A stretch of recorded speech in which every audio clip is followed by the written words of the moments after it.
Começando. Uma boa noite para todos, muita luz e muita paz. Nossa quarta aula do curso Emergência Espiritual. Sejam todos muito bem-vindos, em nome de Jesus.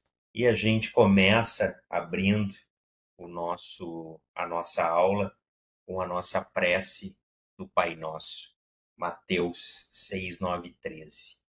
Agradecidos aos nossos mentores, guias, protetores, amigos espirituais e todos aqueles que também nos acompanham, sejam de onde estiverem. Pai nosso que estás nos céus, santificado seja o vosso nome, venha a nós o teu reino, seja feita a tua vontade, assim na terra como no céu.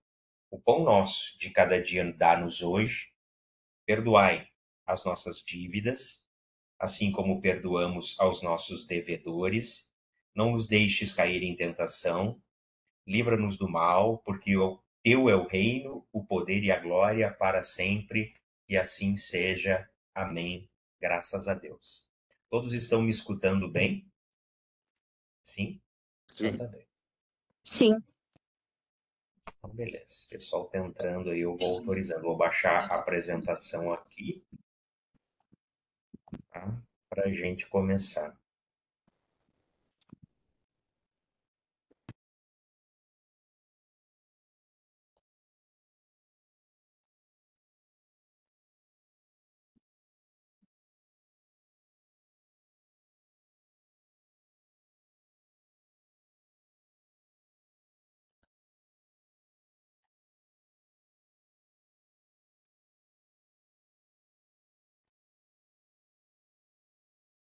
Só um minutinho.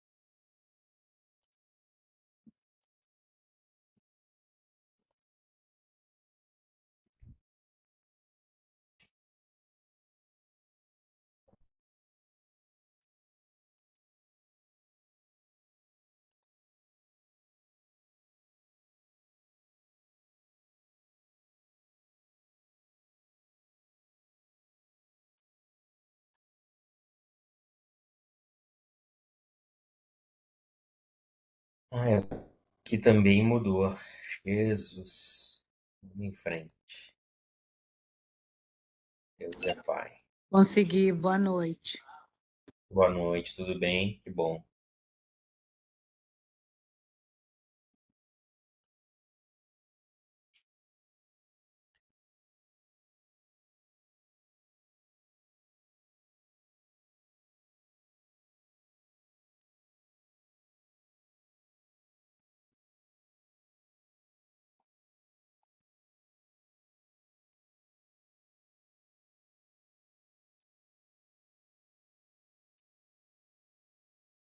O que ele dá aqui? Escolha o compartilhar com o app. Jesus, vamos em frente, então. Quando muda os negócios, isso acontece.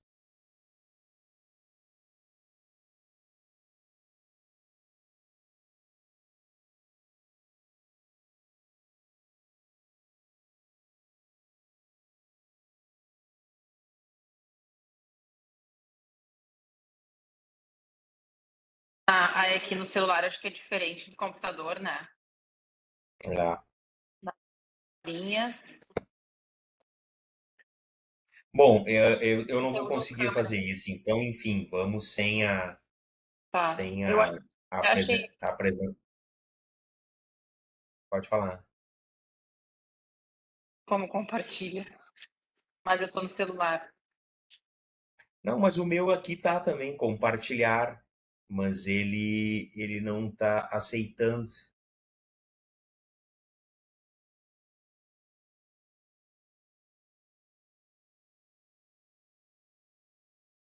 Essa que é a história, né?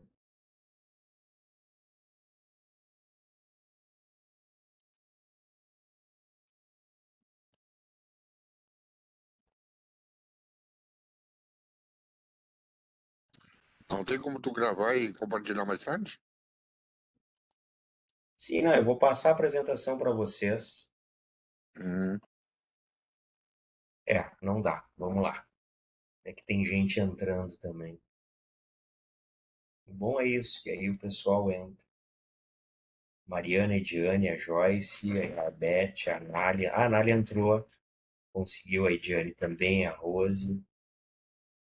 Então eu vou aqui de ladinho, por assim dizer, tá? E aí vocês vão me escutando. Bom, a quarta aula hoje, então, a gente vai falar um pouquinho sobre as crises causadas pelo despertar espiritual. Paulo, Tá? só um minutinho. A Adriana está tentando entrar e não, eu olhei lá no WhatsApp e não está conseguindo dar uma mensagem para ela, Adriana. Não, porque eu já vi, mas ela tem que baixar o app, tem que atualizar. Não seria bom, então, botar ali para ela, porque senão ela não vai conseguir entrar. Eu já avisei. Tá? Tem que baixar o app.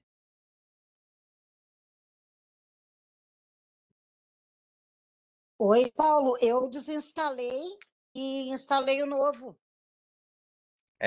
Ele tá um novo, né? Isso, aí eu desinstalei o antigo e instalei o novo agora. Aí eu consegui.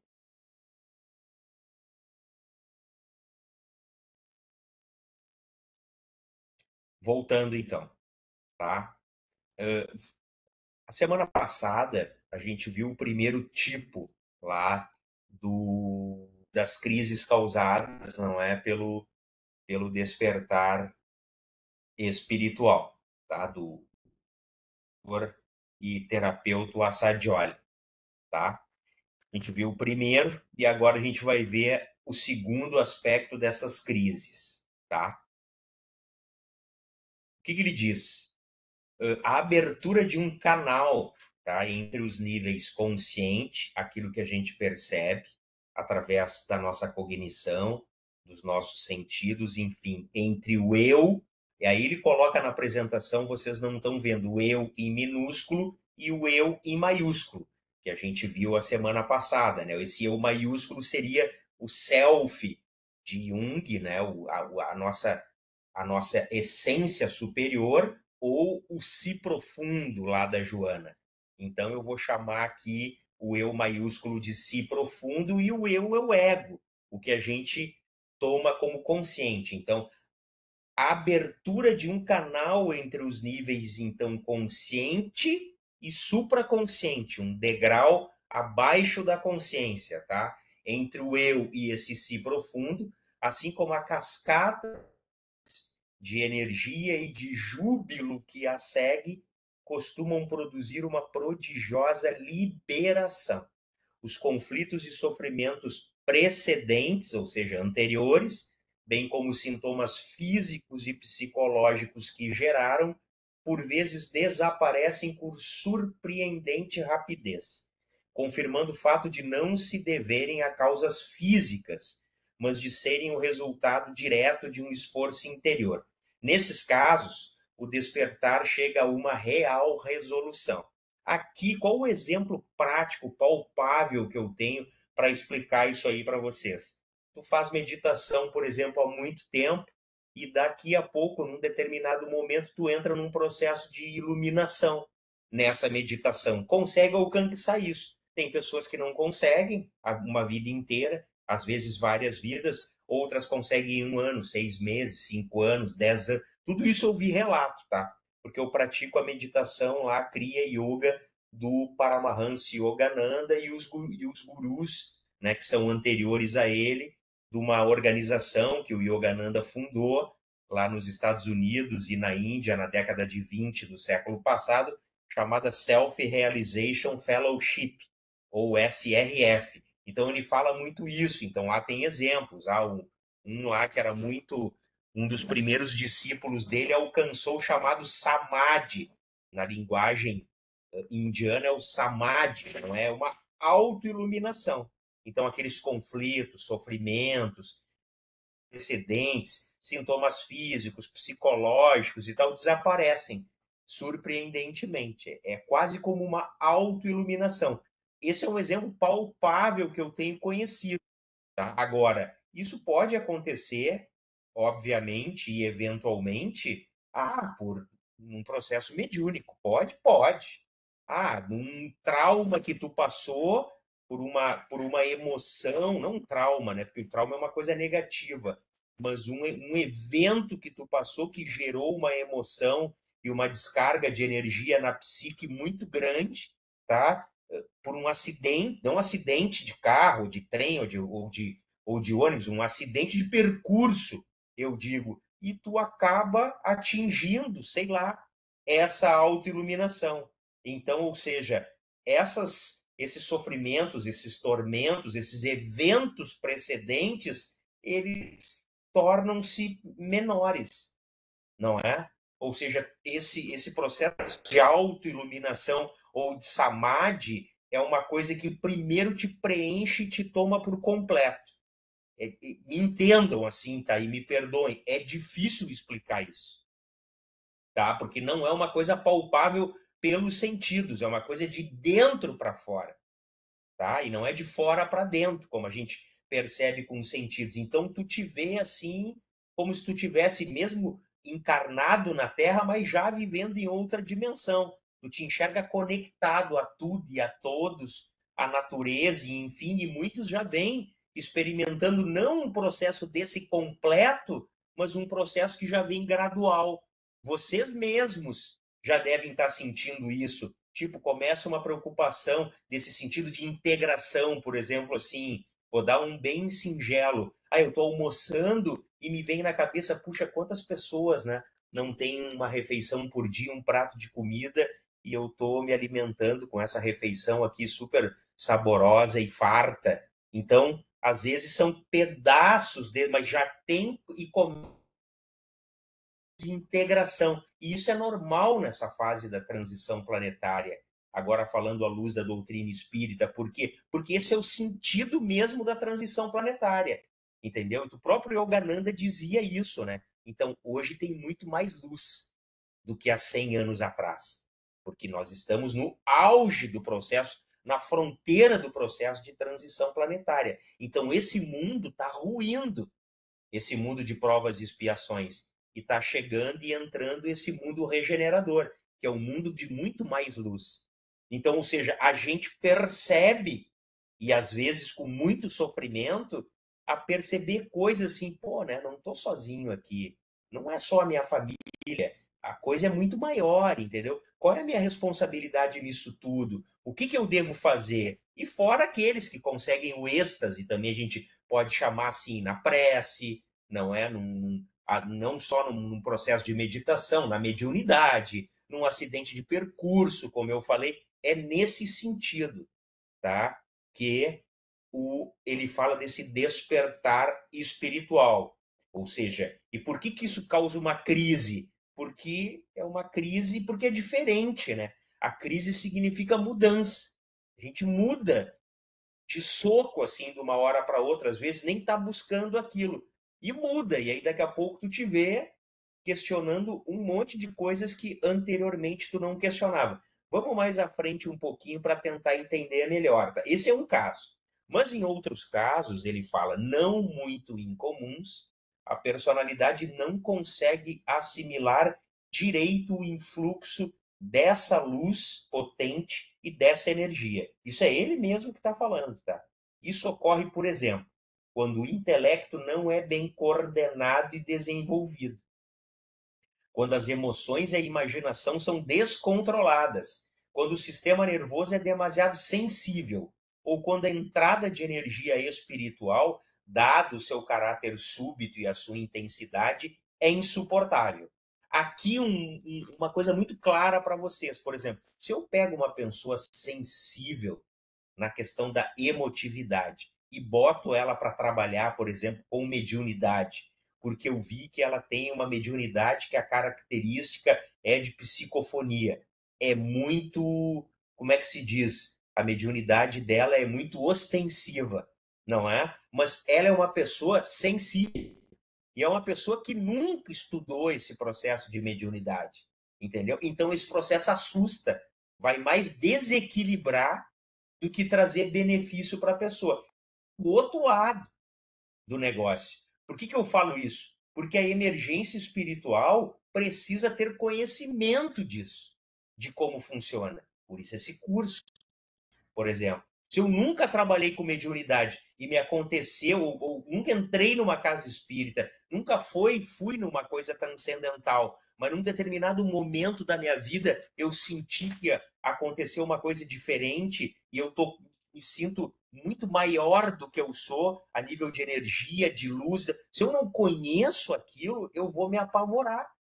E aí acontecerá o desequilíbrio. Então, pessoas, esse é um outro caso. Então, e mesmo o intelecto, né? Às vezes acontece isso, é muito comum, parece que Einstein teve um processo assim no final da vida dele. Eu não li a biografia de Einstein, vi alguns comentários até e tal, né? Ele trouxe a teoria da relatividade e tal, e depois, num determinado momento da vida dele, ele quis ficar muito mais na natureza e muito mais pensando e falando sobre Deus, por exemplo. Aí vocês podem dizer, já estava velho, caduco e tal. Não sei, pode ser que tenha acontecido ali um despertar espiritual e um processo de autoiluminação num homem extremamente racional, né? Um físico, uma mente insana no sentido de intelecto. Pô, teoria da relatividade é uma coisa insana, até para a época, que foi em 1905, quando se comprovou aquela teoria, entendeu? Então, esse é um segundo aspecto. Então, aqueles que buscam o conhecimento, buscam essa transcendência, todos nós, né? Daqui a pouco, eu busco a minha transcendência não na doutrina espírita, mas numa outra coisa, na caridade, né? Numa outra doutrina filosófico-religiosa que seja, todos nós estamos buscando esse quê a mais, não é? Então, às vezes acontece, mas a gente tem que ter um mínimo de conhecimento desse processo para não, como é que se diz, proporcionar-se, não é, o desequilíbrio, que não é legal para ninguém. E ele segue a incapacidade mental de suportar a iluminação ou uma tendência de autocentração ou vaidade podem levar a uma interpretação errônea. Olha o problema que ele cita. Disso resultando, por assim dizer, uma confusão de níveis, não é? Níveis de consciência, a distinção entre verdades absolutas e relativas, entre o eu ego e o si profundo, o eu superior, fica imprecisa. Ou seja, eu começo como no esquizofrênico, eu começo a daqui a pouco não interpretar muito bem essas fronteiras. E essas energias, então, ditas espirituais, que entram, podem ter o efeito infeliz de alimentar ou inflar o ego pessoal. Por exemplo, vocês já devem ter visto, mas assim, tem um monte de gente, né, insana, que porque é um padre, porque é um pastor, porque é não sei o quê, que acham que são Deus. Ou representantes de Deus na Terra. Por exemplo, isso começou lá com a história dos papas, quando o Império Romano trouxe, não é, e através lá de um decreto implantou o cristianismo e criou-se, então, a partir de Constantino e Teodósio, a Igreja Católica Apostólica Romana. Então, o Papa, o que era? O representante de Deus na Terra. Ou seja, muitos papas lá, tiranos que entraram, não é? E eles se achavam, com toda certeza, deuses direto, não é? E quantas... A gente acha isso num pastor, num espírita, tem um monte de... Tem um louco aí, eu não sei se ele morreu ou ainda está vivo, e até brasileiro, e ele se apresenta e dá entrevista, e vai em podcast, foi num monte de programa, que ele é o Jesus. Que voltou, que nasceu de novo. Ele se apresenta como... Não sei se esse cara, esse velho, está vivo, mas é o Jesus. Entenderam? Então, esse é um processo, né?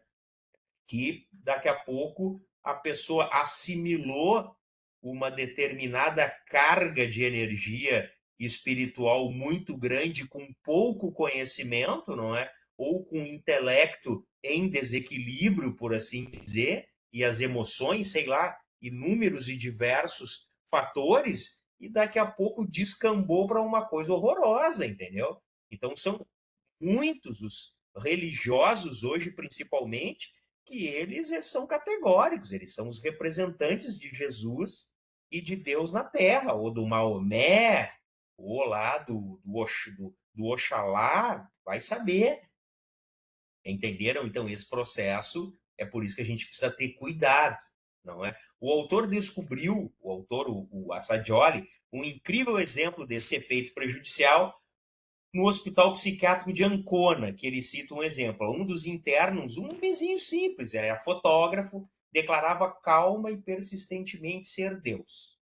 Ele disse que era Deus.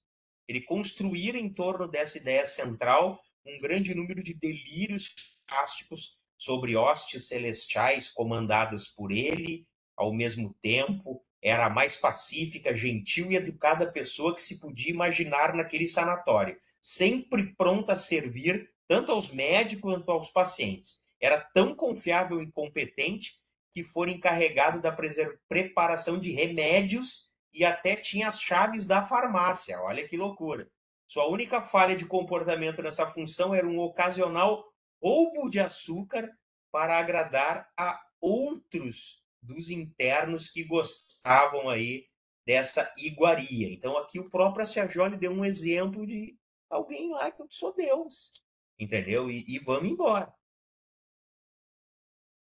Terapeutas de visão materialista provavelmente o considerarão ou considerariam tão somente um paciente afetado por delírios paranoides, mas esse simples rótulo diagnóstico oferece pouca ou nenhuma ajuda na compreensão da natureza e das causas verdadeiras desses distúrbios. Por conseguinte, parece valer a pena explorar a possibilidade de uma interpretação mais profunda da ilusória convicção desse homem. Não é porque aquele que fala e afirma isso, ele é o único do planeta que acha que não tá louco, que ele é aquilo ali mesmo, entendeu? Então não adianta tu dar um diagnóstico de delírio paranoide ou esquizofrenia ou demência profunda se o cara tá dizendo que é Deus. Tu tem que investigar mais a fundo aquilo ali para ver e analisar até onde ele vai com esse processo. É o que o Assagioli comenta, entendeu? A experiência interior do eu espiritual e a sua íntima associação com o seu pessoal dão um sentido de expansão interior. A gente se sente muito preenchido e muito grande, ó, de universalidade, integração, assim como criam a convicção de se participar de alguma maneira da natureza divina. Nas tradições religiosas e doutrinas espirituais de todas as épocas, encontramos inúmeras comprovações dessa questão, algumas delas expressas em termos mais avançados. Então são muitos, por exemplo, eu conheço espíritas que eles têm certeza que curam tudo que é tipo de doença pela imposição da mão. E espírita não cura ninguém, nem passista cura ninguém. Quem faz isso é o plano espiritual. Nós somos apenas instrumentos do processo ali, servindo, não é, a Deus e a caridade. Há na Bíblia uma frase explícita, ó, ele cita: eu disse, vós sois deuses, e todos vós sois filhos do Altíssimo. É de Santo Agostinho. Quando ama algo, a alma torna-se semelhante a ele. Se amar coisas terrenas, torna-se a alma terrestre. Para Deus, não se tornará também ela Deus? Aí é uma pergunta. A expressão mais externa da identidade do espírito humano em sua essência pura e verdadeira, como o Espírito Supremo, está contida no ensinamento central da filosofia Vedanta, também no Vedanta do hinduísmo. Tu és isto. Em verdade, eu sou o Supremo Brahma, que é o Deus maior do universo. Travou aí para vocês? A Rose disse que travou dela. O restante está escutando? Paulo, não está passando a apresentação. Não, na apresentação não tá. Eu não consegui botar. Tá bom. Eu estou escutando bem. Tá bem.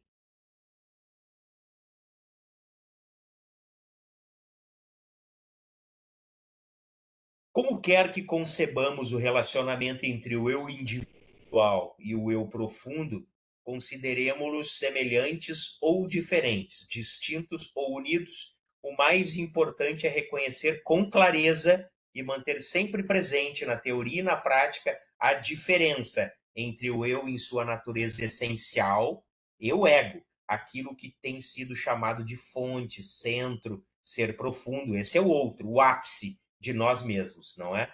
E o pequeno eu, o ego. Então tem o eu grandão, não é? Que é esse nosso ápice, o si profundo, o ser profundo, o centro da consciência, o self de Jung, e o eu pequeno, que é o nosso ego, identificado com a personalidade comum da qual costumamos ter consciência. Então é pelo ego que a gente toma consciência através dos sentidos. A desconsideração dessa distinção tem consequências absurdas e perigosas. Por que ele comenta isso? Claro, se eu achar que tudo é uma unidade única, eu nunca vou chegar nesses processos de transcendência e emergência espiritual, entendeu? Eu vou chegar num diagnóstico que o cara está com ego em esquizofrênico, com esquizofrenia ou transtorno paranoide. Não, tem que separar. Ou seja, se ele está delirando, é o ego dele, o eu menor que está delirando, ou é o si profundo, o eu maior?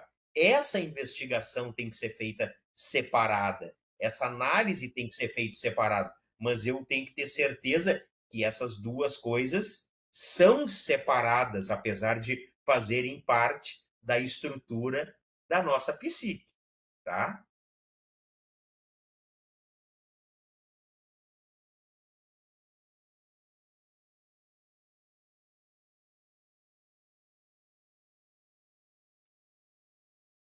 A distinção fornece a chave para a compreensão essa distinção, o eu menor e o eu maior. Fornece a chave para a compreensão do estado mental do paciente citado e de outras formas extremas de autoexaltação e autoglorificação. O erro fatal de quantos são vitimados por essas ilusões é atribuir ao seu eu pessoal, ou seja, o eu menor, o ego, as qualidades e poderes que são do eu superior ou transpessoal. Em termos filosóficos, trata-se de um caso de confusão entre uma verdade relativa e uma verdade absoluta, entre os níveis empíricos e transcendentes da realidade. Então, essa distinção é a chave. Ele fala. Então, nesses estados muito exaltados, não é? Esses estados autoiluminativos, que às vezes a gente tem até visões proféticas ou visões mediúnicas, não é do eu menor isso do ego. Isso é do si profundo, do eu superior. Eu não posso confundir essas coisas, porque se eu confundo que é do eu menor, vamos lá para o exemplo do médium, né? Que aí vira o espírita pseudo-sábio, como o espírito desencarnado, obsessor pseudo-sábio. Se eu misturo esses estados de autoiluminação e trago isso para o ego e para a consciência do ego, eu vou me achar a bolacha melhor do pacote, entendeu? Nossa, agora aqui na Casa Espírita não vai ter quem faça trabalho melhor que eu e ajude melhor e maior do que eu. Não, porque o si profundo, o eu superior, ele é integrado a tudo. O si profundo, ele é humilde, ele é perfeito, ele é integrado, ele sente, ele nunca vai trazer essa concepção, eu sou o maior e eu sou o melhor. Mas achar que isso é do ego e trazer para o ego, dá problema. Entenderam? Então não, o que a gente tem que meditar? Independente do trabalho que eu faço, eu sou mais um. Estou fazendo esse trabalho e um bom trabalho, que eu estou me dedicando. É um trabalho de energia, de caridade, enfim. Agora, quando eu não for mais necessário aqui, eu faço em outro lugar e tem outra pessoa que virá no meu lugar ocupar aquele espaço, porque o ego que cria esses processos de insubstituível, que ninguém toma o meu lugar, o ser profundo não faz isso. Essa distinção dos dois é a chave, que a gente nunca pode esquecer. Uma coisa é uma coisa, outra coisa é outra coisa. O ego ali pequenininho, porteiro da consciência, é para, através dos sentidos, a gente tomar consciência do que está acontecendo à nossa volta, dos eventos externos, materiais, relacionamentos e trazer para a nossa memória. O ser profundo, ele atua noutra faixa, noutra dimensão. São os estados de autoiluminação e de energia espiritual aí muito grande. Então, está claro que nessa situação é no mínimo perda de tempo argumentar com a pessoa ou ridicularizar a sua aberração. Não adianta brigar com alguém que está se achando superior. Nesse sentido, ele está misturando as coisas. Isso só vai servir para despertar a sua oposição e o seu ressentimento. O melhor é mostrar-se simpático e, embora admitindo a verdade última de sua crença, assinalar a natureza do seu erro e ajudá-la a aprender a fazer a necessária distinção dos níveis. Eu também trago exemplo para casas espíritas, para o nosso trabalho espírita, porque eu vejo isso há muitos anos. Há muitos anos. Então, assim, quantos conhecidos trabalhadores espíritas eu tive na doutrina espírita? Vou dizer assim, não colega, porque colega é coisa de trabalho, ali, enfim, é um trabalho. É bom, é trabalho de caridade. Então, vamos trazer colega. Então, quantos colegas eu tive aí, médiums, trabalhadores, e que eu não vi mais? Desapareceram, sumiram, entendeu? Mas aquele grupo específico, esse grupo específico, a Rose está pedindo para aceitar outra vez, tá? Só um pouquinho. Deu, Rose, aceitei.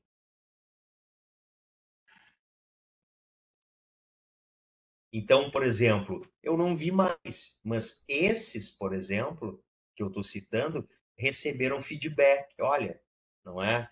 O trabalho está assim, nesse sentido, tem que mudar, não tem a ver com a doutrina, está indo por outro caminho, isso. A pessoa fica ressentida e vai embora para outro lugar. Assim, olha, isso é do ego, entendeu? Isso é do ego, é um processo de obsessão, aquele tipo de obsessão que a gente tem bem claro e catalogado por Allan Kardec, que é a obsessão por fascinação, não é? Então o médium fica fascinado, se acha ali o mais importante do trabalho, e quando ele toma uma crítica ou um feedback um pouquinho mais duro, não é? Ele não consegue admitir aquilo e vai embora. Então termina com um processo bonito da sua própria evolução e da sua própria autoiluminação.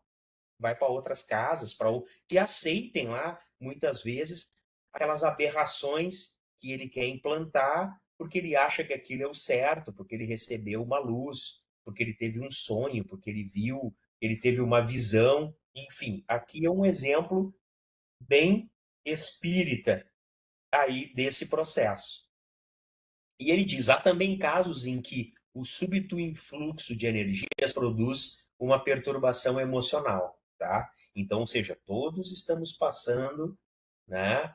Só que 99,9% não é de soco por um acidente da natureza. A gente está vindo num crescente em forma gradual, porque há mais luz. Nós estamos com um pé já do lado de lá da transição planetária. Então, todos nós estamos recebendo esse influxo de energia. Há mais luz, então produz uma perturbação emocional, que se exprime às vezes num comportamento descontrolado, desequilibrado, desordenado. Então, gritar e chorar, cantar, ter explosões de vários tipos, caracterizam essa modalidade de resposta. Se for ativo e impulsivo, o indivíduo pode ser facilmente impelido pela excitação do despertar interior. Aqui, aqueles a desempenhar o papel de profeta ou de salvador. Pode fundar uma nova seita, começar uma espetacular campanha de proselitismo, etc, etc. Então, assim, tem inúmeros, não é?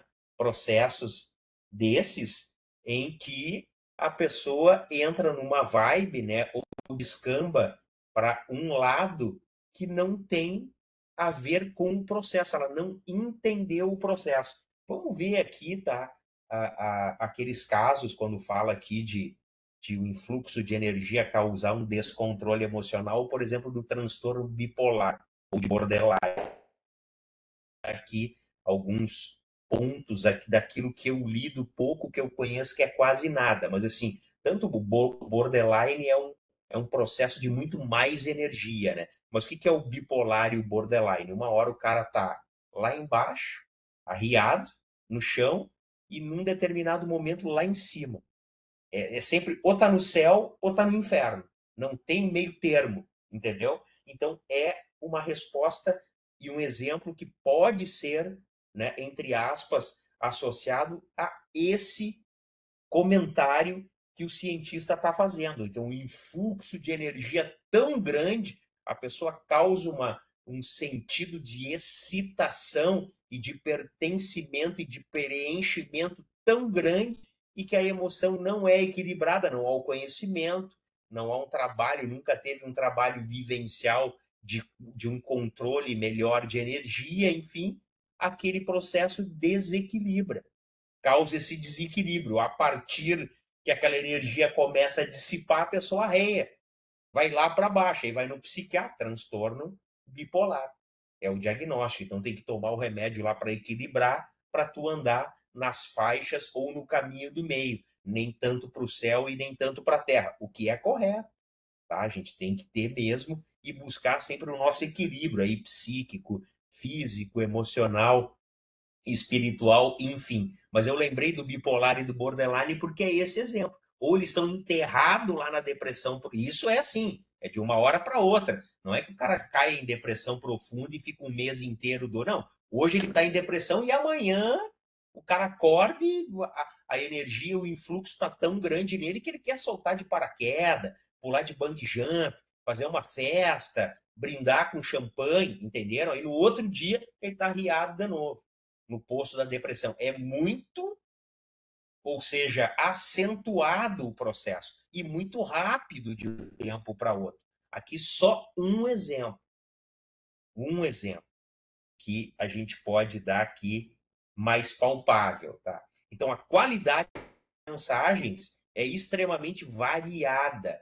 Ele comenta, algumas contêm refinados ensinamentos e outras são muito pobres ou sem sentido. Fala das crises, tá? Aqui resumindo num contexto geral.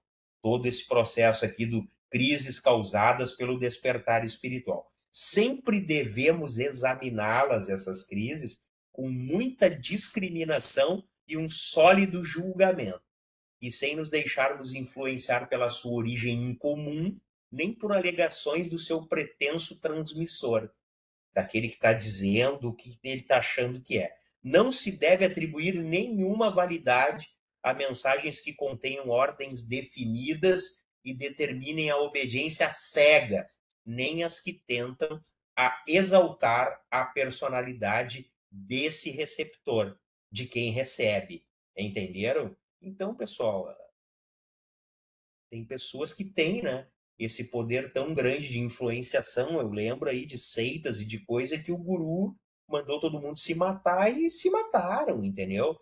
Tem os Hitler daí da vida que, e seus asseclas que pede para pegar em arma e todo mundo pega em arma e comete as maiores chacinas e atrocidades, cometeram durante a história da humanidade e ainda cometem em nome de causas e de bandeiras totalmente sem noção, equivocadas, e esses processos acontecem, entendeu? Então, tem que ser avaliado com muita cautela, não é? Tanto aquele que transmite essas mensagens e esse conhecimento, aquilo que ele está achando depois que ele foi tomado por esse influxo, por esse despertar espiritual, quanto ao seu receptor.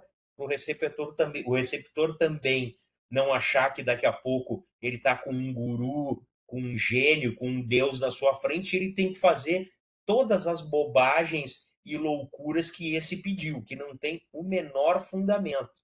Não é esse e nunca será, e nunca foi o sentido do processo. Tá certo? Vocês estão aí ainda? As imagens de vocês aqui para mim fechou.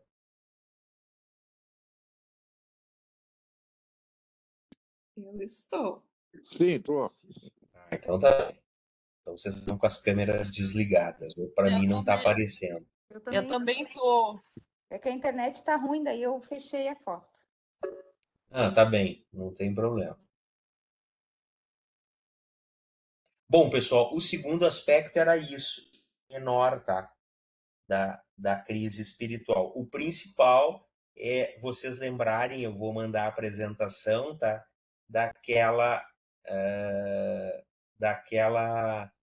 Essa parte do eu menor e o eu maior, ego, ou si profundo, não é? E a distinção entre um e outro, ou seja, esse processo vem acontecendo, então, esse despertar espiritual para todos nós, de forma gradual, não é? Porque aqui não tem nenhum exemplo que aconteceu de soco, ou por um acidente, ou por uma anomalia, enfim, e a gente tem que estar preparado aí o mais que pudermos para passarmos por isso, para equilibrarmos a nossa emoção, não é?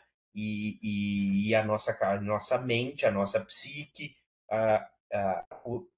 para quem já é espírita e trabalha com a sua mediunidade, isso ajuda muito.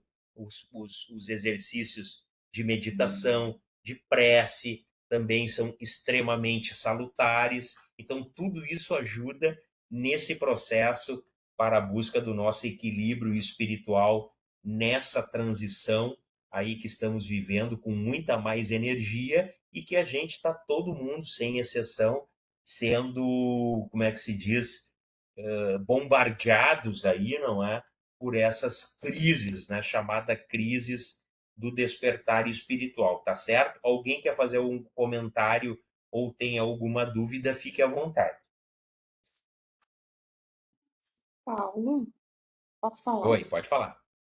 Deve? Tá, mas, ah, aí, por exemplo, assim, pelo que eu entendi, muito dessas pessoas que a gente considera doente mental, assim, então, a maioria dessas pessoas não tem problema mental, tem problema espiritual, se é isso?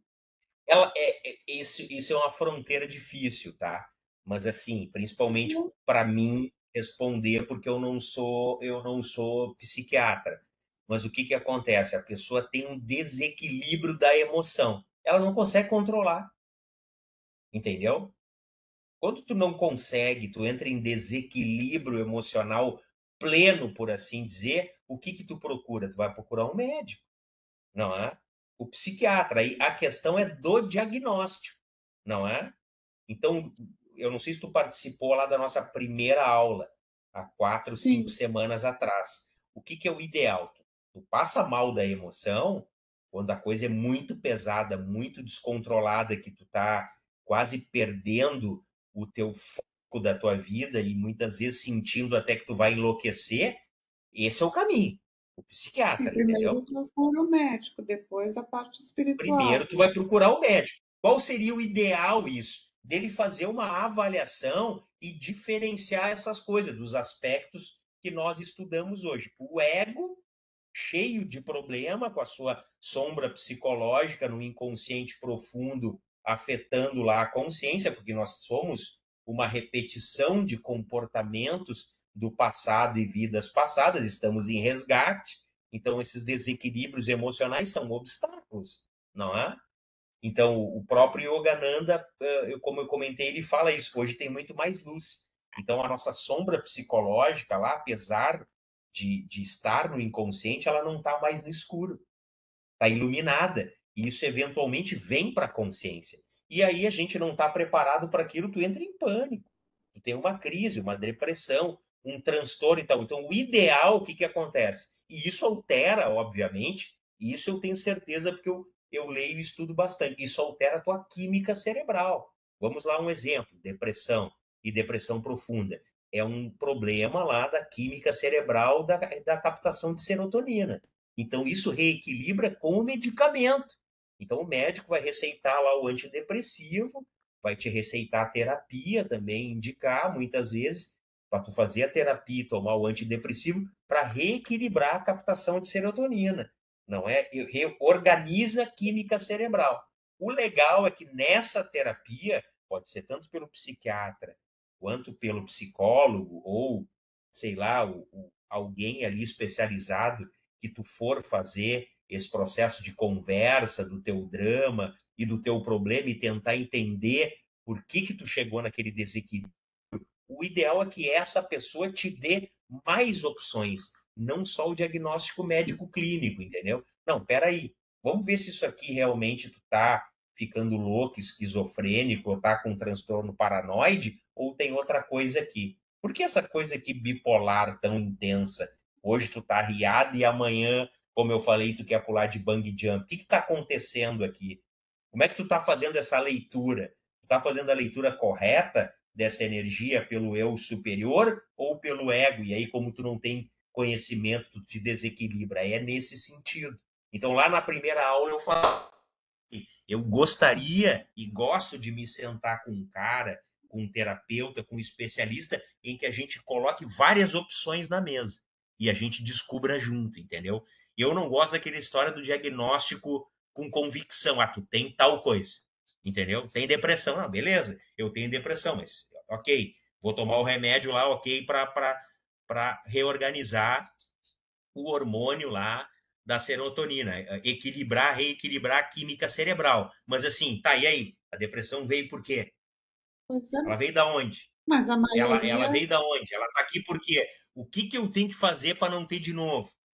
Entendeu? E por que esse obstáculo veio agora? O que eu tenho que mudar na minha vida? Então, esse é o processo, tu entendeu?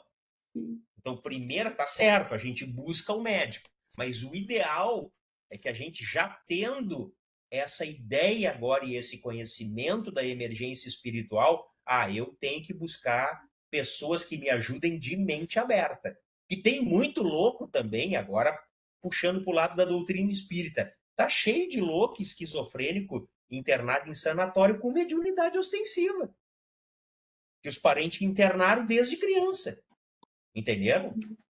E para um materialista que era um esquizofrênico. E não, ele vê coisa, ele sente os espíritos, ele incorpora, ele delira, ele quer dar passe, às vezes, muitas vezes, esses espíritos são perversos, obsessores, perseguidores, mas ali não tem nada de loucura. Mas a família botou lá no sanatório. Isso era muito comum. E o cara tá lá até hoje. Entendeu? Então, isso acontece. Então, quando acontecer com os outros, aqueles que nós cuidamos, ou quando acontecer conosco, o ideal é que a gente procure mentes abertas para que tenhamos mais opções, outras leituras, entendeu? Então, foi o que eu falei. Hoje tem a AME do Brasil, Associação Médico Espírita do Brasil. E tem a MERGS aqui, Associação Médico Espírita do Rio Grande do Sul, assim como tem em outros estados. E tem centenas já, se não mais de 1 milhar de médicos, psicólogos, psiquiatras. Vocês podem entrar ali, pesquisem no Google para você fazer a MERGS. Tu pode pegar lá um psicólogo formado e um psiquiatra que vai te dar remédio, mas já é espírita, conhece a Joana, conhece a emergência espiritual, trata esse processo transcendental, independente dele ser formado em academia, cientista, médico, enfim, ele conhece a psicologia transpessoal, é nesse sentido, entendeu? Muitos já estão acordando para isso. Oi, Paulo. Oi. Não, até eu ia falar isso aí que tu acabou de falar, os tratamentos de psiquiatras que conhecem mais o espiritismo e que têm mais contato, às vezes eles já tratam a pessoa com remédio e já com o processo assim mais puxando para o espiritismo, porque eles sabem. Até eu estava lendo nesses dias um médico que estava expondo isso aí, que quando a pessoa é bem tem um certo uma certa religião, não precisa ser nem espírita, pode ser que reze, que faça orações, isso ajuda muito em todas as partes das doenças que as pessoas têm, principalmente a depressão. Sim, a prece. Mas da mesma coisa que eu falei, a prece, o passe, a água fluidificada, o evangelho no lar, o reiki, a meditação que tu faz sozinho na tua casa, no teu quarto, tudo isso é excelente. É, né? Claro, para trabalhar o equilíbrio da tua mente e da tua emoção. Por que eu faço meditação? É isso. E às vezes faz meditação, faz tudo isso e toma um remedinho. Porque senão a química cerebral se desequilibra. Consegue sair mais fácil. E não tem problema nenhum nisso, é isso aí mesmo. Esse não tem, é um processo que não tem como a gente fugir, não é? Então, esse estudo da emergência espiritual, ele é muito rico, assim como o estudo da psicologia espírita de Joana de Ângeles é muito rico e eles estão muito interligados, assim como também aqui com a Sajoli e tantos outros, a psicologia transpessoal é muito rico, por quê? Porque a gente não pode ficar só com diagnóstico mais hoje em dia. Tem outras coisas, entendeu? A psique é uma coisa só, mas ali dentro tem muitos fatores, é muito amplo. É uma coisa só muito ampla. Nós somos espíritos imortais, a gente tem todo um processo, né, de toda uma herança aí que é o patrimônio do espírito. E essas coisas, de uma forma positiva ou negativa, afloram num determinado momento, que são os nossos resgates, né? Isso sim é do espiritismo, é a lei de causa e efeito, tá? Agora, tem esse outro processo também agora diferente, que é a transição planetária, o que eu falei, tem mais luz. Então é mais fácil agora nós sermos afetados por essa luz e que isso faça com que ecloda, não é? De nós a emergência espiritual. Se vocês Ô, pegam Paulo, aí a... Oi. uma das coisas também que o Centro Espírita ajuda bastante é no atendimento fraterno, né? Para pessoas que estão Muito. principalmente com depressão, né? Muito, muito. Não, atendimento fraterno, o atendimento fraterno, meninos, é uma terapia. Não precisa psicólogo ali, mas para estar no atendimento fraterno, ele deve ser treinado, não pode ser um cara imbecilizado ali. Ele tem que ser Sim. treinado e ter conhecimento do evangelho e da doutrina. E o evangelho e a doutrina espírita, e principalmente o evangelho, é terapêutico. O que o cara vai informar ali, vai receitar no atendimento fraterno? Nem remédio, nem chá e nada. Ele faz ali. Ele vai indicar os trabalhos da casa, de desobsessão, de água fluidificada, de passe, de fluidoterapia, de passe magnético, não é? O evangelho do lar, a participação nas palestras público-doutrinárias, tudo para, com o remédio, a pessoa retornar gradualmente o seu equilíbrio. Mas o que a pessoa está fazendo ali, falando com um atendente fraterno, é uma terapia. Não deixa de ser. Não é psicólogo. Muitos até são psicólogos, né? Do atendimento fraterno aí de muitas casas até são.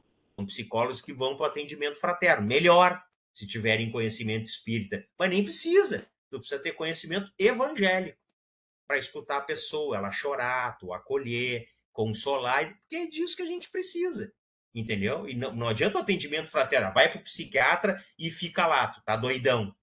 Não serve para nada.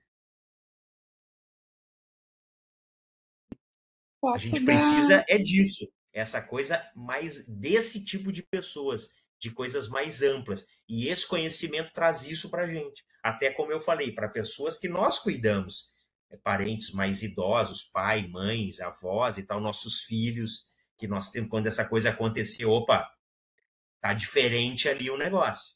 Eu tenho que perceber de uma outra maneira e procurar ajuda certa do tipo de pessoas e cientistas e terapeutas com a mente aberta, que tem o conhecimento desse processo, porque afetando todo mundo. Todo mundo. Eu conheço, para vocês terem uma ideia, qual é uma tragédia existencial hoje é o seguinte, são pais materialistas ou de outras religiões, evangélico, né, umbandista menos, porque trata-se, trabalha a mediunidade, mas principalmente os evangélicos, os católicos ortodoxos e tal. Os filhos estão crianças, adolescentes com a mediunidade muito ostensiva, tomando remédio. Porque jamais eles vão trazer em casa espírita para um atendimento fraterno, porque isso é coisa do diabo. E coitadas dessas crianças, estão passando por um processo de emergência espiritual e sendo mal orientadas. Então, a desgraça do mundo é a ignorância, infelizmente.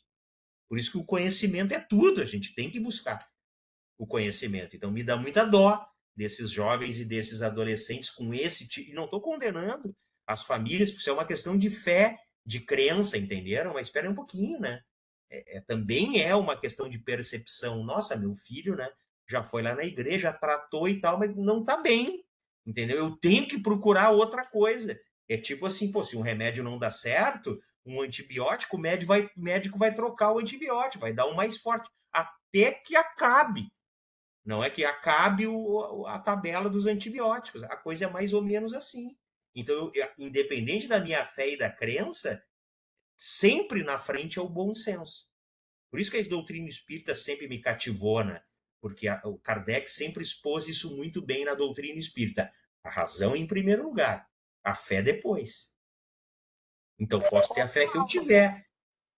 Eu posso ter a fé que eu tiver. Fala. Mas agora tu estava falando nas crianças, né? Hoje em dia, eu acho que muito das crianças assim a se frustrarem e terem depressão na verdade, essas internet, essas coisas, né? Que eles ficam vendo as crianças, tipo a minha neta de 3 anos, vive no celular, eu fico apavorada.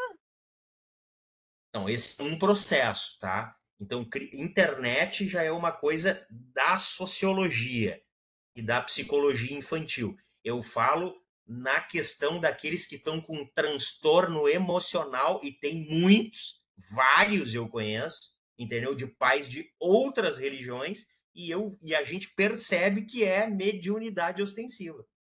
Já adolescente, entendeu? Com mediunidade ostensiva e desequilíbrio. Tem um monte de adolescente que está vendo espírito, um monte de adolescente que está incorporando, um monte de adolescente que está sendo perseguido durante o processo onírico, com pesadelo, com ameaças de morte, de destruição, mediunidade ostensiva, com obsessão, entendeu? E estão sendo mal ajudados. Aí os pais ortodoxos levam no psiquiatra e as crianças estão entupidas de remédio. Faixa preta. É nesse sentido. Entendeu? Isso é que é cruel. É o que eu estou dizendo. Não é um julgamento, mas é uma observação. Isso é que é cruel. Se a minha fé que não adiantou, cara, eu vou procurar outra. Não preciso trocar a minha fé. Mas assim, disseram que aquele espírita lá tem coisa que trata de obsessão e tal. Será? Vou lá ver. Não vou trocar a minha fé, mas vou lá ver. Mas não é o que acontece. A ignorância campeia nesse sentido, né? Pega os evangélicos, então Deus. Espírita, e quem vê espírito, isso aí tu tá endemoniado, é o diabo.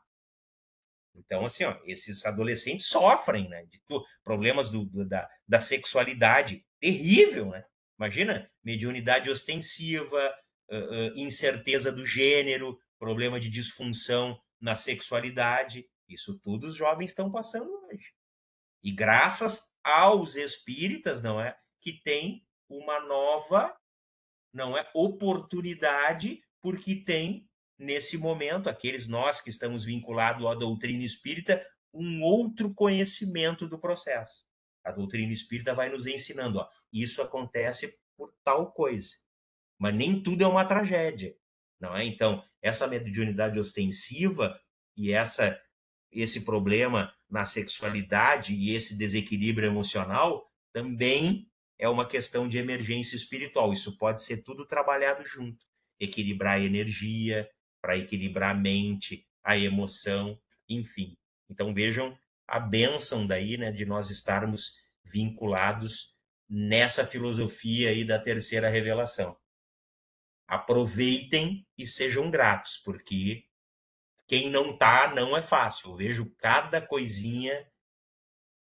Mais alguém? Só vou dar o meu parecer aqui da minha pessoa mesmo. Eu já fiz tratamento, faço aí, né? Psiquiatra, psicólogo, mas depois que eu comecei a participar das aulas aqui, mais outras coisas na parte espiritual, me ajudou muito mais a melhorar, né? Bem interessante. Por causa do conhecimento que tu adquiriu, né? Também. Isso. O Eu conhecimento que tu vejo que ainda adquiriu falta muito, e que tu mas vem o adquirindo. pouco que eu aprendi, o pouco que eu já estou aprendendo, assim, me auxiliou bastante. E realmente tem esse Todos também, despertar adultos. Todos. Eu também, todos. bem, Então bem tem legal. coisas, sensações que a gente tinha lá atrás e hoje tu tem um conhecimento diferente. Quando vê, isso aqui não é nada. Não preciso me desequilibrar. Antes, eu pego lá, o Paulo, há 20, 25 anos atrás, a mínima coisa me desequilibrava. A emoção e depois o orgânico. Aí eu corria para a casa espírita para fazer tratamento de desobsessão. É isso. Aí com conhecimento, fui muito bem orientado, vai estudar para tu conhecer. Aí essas coisas vão acabar. Acabou. Aí eu não passo por perrengue, claro, os obstáculos tu vai passar. Os teus resgates tu vai ter que resgatar. Não é? As tuas perdas tu vai ter que ter, tu vai continuar tudo igual. Mas é diferente com o conhecimento. Diferente. Esse é o ouro do negócio. Entendeu? A minha fé não é restrita. A nossa fé, né? Digo, a minha, nossa, ou seja, a doutrina espírita não tem essa restrição. Não é dizer, é tal coisa. Não, não é. Tá lá, peguem lá o Livro dos Espíritos. Kardec deixa claro. Se a ciência provar que o que está escrito no edifício da doutrina espírita está em desacordo com a ciência, sigamos a ciência e abandonamos aquele item ali da doutrina espírita. E com muitos hoje acontece ao contrário. As pessoas estão com aquela fé e aquela crença restrita. Entendeu? Não, é isso porque está lá. Por exemplo, os mais ortodoxos lá da Bíblia. Está lá na Bíblia. Mas que Bíblia? Quantos mil anos tem a Bíblia? Foi escrita por quem? Quais foram os achados arqueológicos daquilo? Ali tem um sistema de crenças. Perfeito. Ajudou muito no mundo, na evolução e tal. Não tem problema nenhum. Só que ali não tem tudo. Todas as respostas ali tem muita bobagem, não é? Por exemplo, tá lá na Bíblia esses dias, um gaiato lá veio falar comigo da Bíblia, que é 100% certo, tudo que a gente tem que seguir, só que ele não leu, eu li. Aí é que tá, ele não estudou, eu já estudei a Bíblia. E aí é que tá, alguém disse para ele isso, e ele vai replicando como papagaio de pirata aquele processo. É o gaiato que eu falo brincando, mas é um conhecido. Entendeu? Aí eu falei, mas me diz uma coisa, e lá no item tal, tal, tal da Bíblia, lá que aprova, por exemplo, a escravidão. Que escravidão tem que ter, existem pessoas superiores e inferiores, e o inferior, ele tem que servir o superior por escravidão. E aí ele ficou branco. Não, isso não tá. Tô te dando o negócio e até te empresto a minha com a página. Então, isso serve ainda para a gente, escravidão? Não. Então, sim, lá tem muita bobagem. Aí é que tá. O que a gente tem que seguir? Que ponto nós estamos hoje? Vejam vocês aí. Tomara que não tenha ninguém aqui contra a vacina para não me xingar. Que ponto nós estamos hoje, em 2024, brigando? Gente que é contra a ciência, não acredita em vacina. Por exemplo. A vida está provado. Então, sarampo, difteria, coqueluche, cachumba, agora vai ter até da dengue. A gente não pega mais essas coisas, as crianças não pegam mais. O meu filho nunca teve isso. Os filhos de vocês acham que não. Os que ainda têm filho porque se vacinaram, entenderam? E o que pregam hoje? Não, aqui e ali, vacina tem sistema de crenças, entendeu? Porque não se fala de vacina na Bíblia. Então, como que tu vai operar nisso, nesses sistemas de crenças, sem o teu bom senso? Então, qual é o nosso melhor bom senso? Por isso que a doutrina espírita me cativou. A ciência é filosofia e é religião também, mas a ciência. Então, se a ciência provar que algum ponto da doutrina está em desacordo aquilo que foi descoberto pelo método científico, a gente abandona ele e segue a ciência. Então, é outro gabarito. Tá bem? Mais alguém? Obrigada. Nada. Então, vamos lá. Deu, Rose? Conseguiu? Show de bola. Elevemos o nosso pensamento, então, em gratidão a Deus e a Jesus, aos nossos guias, mentores, protetores e aos nossos amigos espirituais. Muito obrigado pela aula de hoje. Até a semana que vem, com as bênçãos de Jesus e de nossos guias. Muito obrigado Graças a Deus, uma boa noite a todos. Eu passo a apresentação e amanhã coloco a gravação lá para vocês, tá bem? Beijo no coração, uma boa noite para todos. Boa noite. Boa noite a todos.